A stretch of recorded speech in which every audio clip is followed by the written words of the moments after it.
Hi, happy Christmas. This is the fourth episode, fourth day, fourth night, fourth morning. I don't know when we're going to do this, of the holiday BATHTACULAR. This is part 2. I'm reading Dazzle's Xmas Miracle.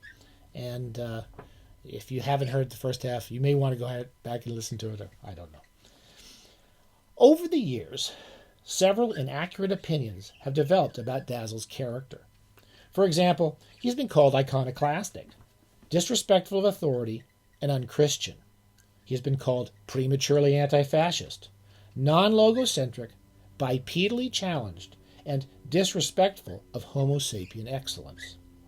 And of all the poor qualities often unfairly attributed to Dazzle, the one most often noted has been his failure to accept the naturally hegemonic structure of animal relationships.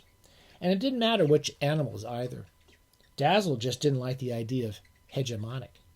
He didn't like the idea of rating human beings higher than dogs, or dogs higher than snails, or snails higher than, well, what's subservient to snails? Really small snails? Whatever the hegemony, Dazzle didn't like it. End of story. Oh, great beasts!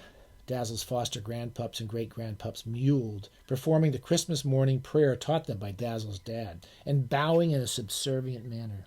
You who are so big and strong, feel free to piss on my hindquarters mightily. We'll do anything you ask. As the great beast swaggered his lean, long body through the crowd of beta-slavering dogs, his smile grew so broad that his yellow teeth snagged against the insides of his loose wool face mask. Ho, ho, ho, the great beast whispered. Go ahead, boys and girls. Sniff where the moon don't shine. Christmas only comes once a year. Enjoy it while you can. In many ways, this was about as disheartening could get. Dazzle had spent his entire adult life trying to teach his fellow dogs that they were smart enough to determine their own lives through collective action.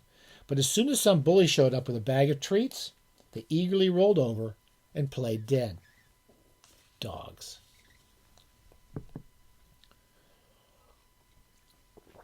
According to Dad's traditional Advent schedule, Christmas mornings progressed in an orderly fashion. First, there was the pre-dawn manifestation, in which Dad, attired in festive adornments, tiptoed into camp and softly nudged the pups awake. Then, after each pup submissively sniffed the great beast's haunches, he or she was presented a brightly wrapped chew toy. This was followed by the collective howl of submission, and then the general dispensation, which involved a human-shaped piñata stuffed with Doritos, bacon bits, and some very old, smelly brie. Then the great beast issued the Christmas invocation. Take that, human being! Challenge the pack at your peril! Woe is the day when you locked us in your smelly basements and junkyards, or led us through the street in chains. Die meaninglessly while we devour you. Happy Christmas and a howly New Year. For years, Dazzle had dreaded the Christmas invocation and couldn't wait for it to end. But that was before he heard the alternative now being presented with a clumsy, improvisatory flair by this new, sharply toothed avatar of Christmas grimness. So here's how it's going to go this year, the great beast proclaimed, flanked by his anxious, scabby adjutants. We give you losers nothing, and we take everything.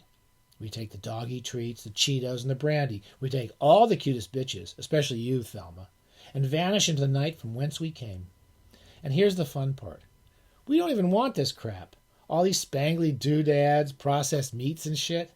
We just don't want you to have it. And you're not going to have it because it's already ours. The great beast represented everything Dazzle had sought to escape in the high mountains. Self-appointed alpha males who stared until the other beta creatures blinked. Just as the great beast was doing now, turning his formidable attention to one crouching dog after another. I am mightier than you. Blink. I am everything you fear. Blink. Get used to it, loser. Blink. You're already mine. Until, with dark inevitability, the great beast's wolfish red eyes fell on Dazzle. I hear Doda's singing really pretty. She's singing her Christmas carols back there. The last time Dazzle believed in Christmas, he was 1 year old and living with his foster family, the Davenports, in a nameless Southern California suburb he preferred not to think about anymore. He was young, impressionable, and prone to obedience, much like any sensible pup seeking food, warmth, and attention from a species who treated him, well, like a dog. "The best part is the free presents," Jennifer Davenport explained. She was pointing out sparkly gold and silver packages in something called the Big Golden Book of Christmas. With her free arm, she gripped Dazzle's neck in an ironclad half Nelson. But other highlights include movies about flying reindeer, major politicians promising world peace, and baking Christmas cookies with Mommy by myself since Bobby baked Christmas cookies with her by himself last year. The important thing to remember is that Christmas isn't just for good little girls and boys, but even for good little puppies like you. All you have to do is believe in magic, fall asleep before Santa gets here, and not get too tied up in the illogical aspects of the season, such as how fat men can squeeze through tiny chimneys, or why we can't discuss world peace just as easily in September. Christmas is about believing what you're told, however ridiculous. Do you understand what I'm saying, Daz? So long as you blindly accept the rituals handed down to you by powerful people, you'll get what you wish for on Christmas morning, and maybe a whole lot more. The first time you hear that nonsense, Dazzle reminisced to the great beast, while logs crackled on the fire with little bursts of luminescence. It doesn't sound any crazier than most of the nonsense you hear when you're young, such as the all good pups go to heaven nonsense, or the every pup can grow up to be president nonsense. After all, the main purpose of Christmas is to teach the powerless to believe in their own slavery. And I believe in it, boy. Boy, did I ever. You could have dressed me in tinsel and plugged me into a wall outlet, and I'd have sung the Hallelujah chorus all night long. I couldn't wait for some magical elf to give me lots of name-brand consumer items and would have done anything they asked. Sit, roll over, beg, you name it. Just give me that merchandise, baby. In fact, when I woke up Christmas morning and saw all those presents shining under the tree, I got so excited that I peed everywhere and was banished to the garage, which is where I spent my first family Christmas, great beast, whining alone while everybody else baked cookies in the warm kitchen. And as painful as that experience was, it taught me what any sensible pup needs to learn. That Christmas is not about magical rewards or cute little elves obsessed with toy making. Like everything else in this crazy country, Christmas is about the power of those who got it over those who don't. And that's your ho-ho-ho in a nutshell. While Dazzle talked, Christmas Eve slowly turned to Christmas Day. Pale yellow sunlight infiltrated the eastern trees. Sleepy dogs and pups looked around at one another in the slow convergence of mist and shadow, as if seeing one another for the first time. And blizzards of microscopic bugs sparkled in the morning light like a weird inversion of fairy dust, until a strange and magical thing happened.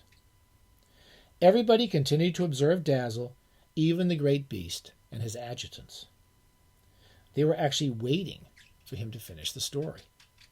And Dazzle, who had never turned his back on an audience in his sorry life, obliged.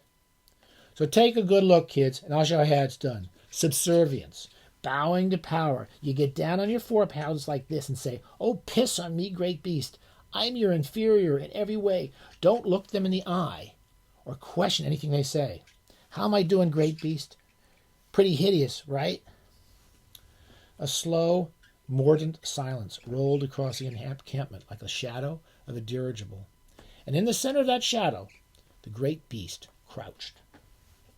"Whoa, buddy," the great beast said, with an abashed little shudder. "You're my bitch, I get it, but man up, will you? You're taking all the fun out of domination. I don't know how you're doing it, but you are."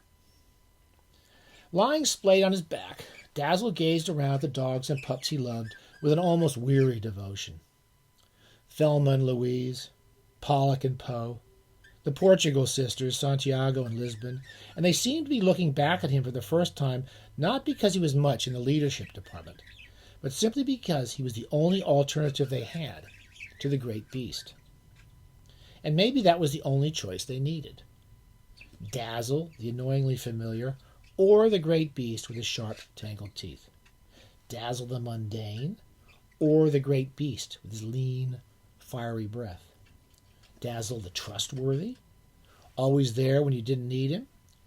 Or the great beast, always just there for himself?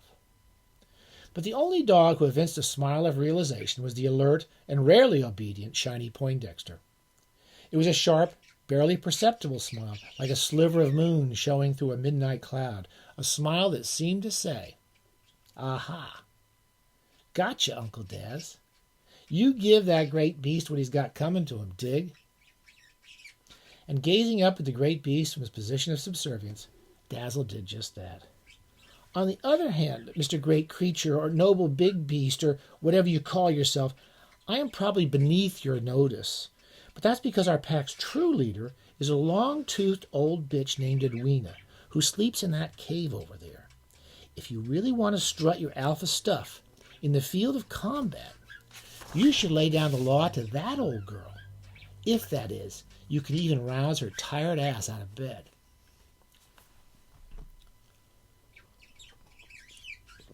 To make a long story short, Edwina may not be the meanest bitch in California, but that's no reason to wake her from a snug slumber in the middle of the year's coldest month. And after the last wounded howls of the great beast and his erstwhile elves faded into the woods like a cloud of owl-startled bats, Dazzle took the pups for their traditional Christmas morning treasure hunt.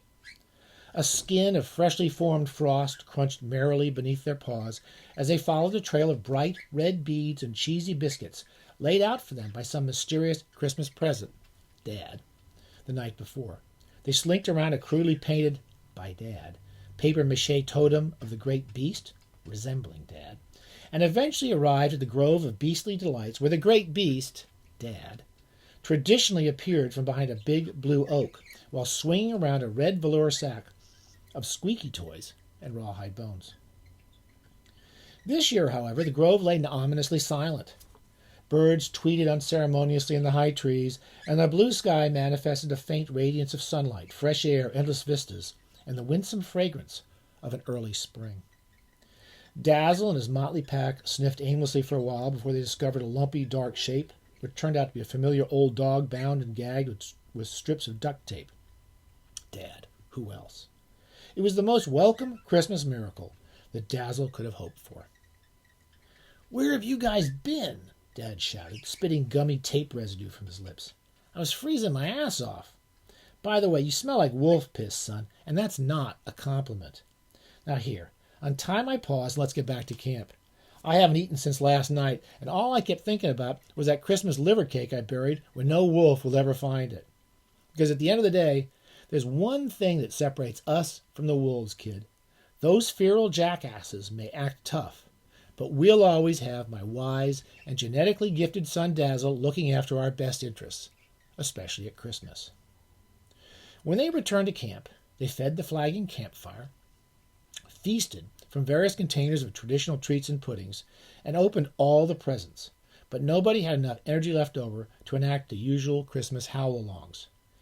And anyway, Dazzle thought, what good are a bunch of silly old songs about festivity and power when you can take a long, slow nap beside a crackling campfire on a cold winter morning? Probably not any damn good at all. Or, as the great beast might put it, ow-woo, ow-woo.